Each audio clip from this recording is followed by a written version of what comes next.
সাহারি খাওয়া এটা রমজানের একটা আমল। আপনি সারা বছর লাঞ্চ করেন, ডিনার করেন, দুপুরের খানা খান, রাতের খানা খান, সকালে ব্রেকফাস্ট নাস্তা করেন, কিন্তু এর কোনোটা ইবাদত হয় না, এর কারণে আপনি সওয়াব পাবেন না। কিন্তু রমজান মাসে ভোর রাতে ঘুম থেকে উঠে যে আপনি খাবার খাবেন, এই খাবার খাওয়ার জন্য যে উঠলেন এবং খাইলেন, এর কারণে আপনার অ্যাকাউন্টে আপনার আমলনামা আল্লাহ তাআলা সওয়াব জমা করে দিবেন, আপনি রিওয়ার্ড পাবেন, বিনিময় পাবেন। কেন? কারণ নবী করিম সাল্লাল্লাহু আলাইহি সাল্লাম বলেছেন, তাসাহহারু ফাইন্না ফিস সাহুরি বারাকাহ। তোমরা সাহারির খাবার খাবে ভোর রাতে, রোজার মাসে রোজা রাখতে গিয়ে সাহারির খাবার খাবে। কেন?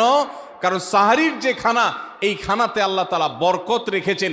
এই খানা খাইলে তার জন্য আমাদের স্পিরিচুয়াল, আধ্যাত্মিক বিভিন্ন রকমের উপকারিতা আল্লাহ তাআলা এর মধ্যে নিহিত রেখেছেন। এর মধ্যে খাদ্য শক্তি আছে, আমাদের এনার্জি হবে শরীরে, রোজা রাখতে সহজ হবে।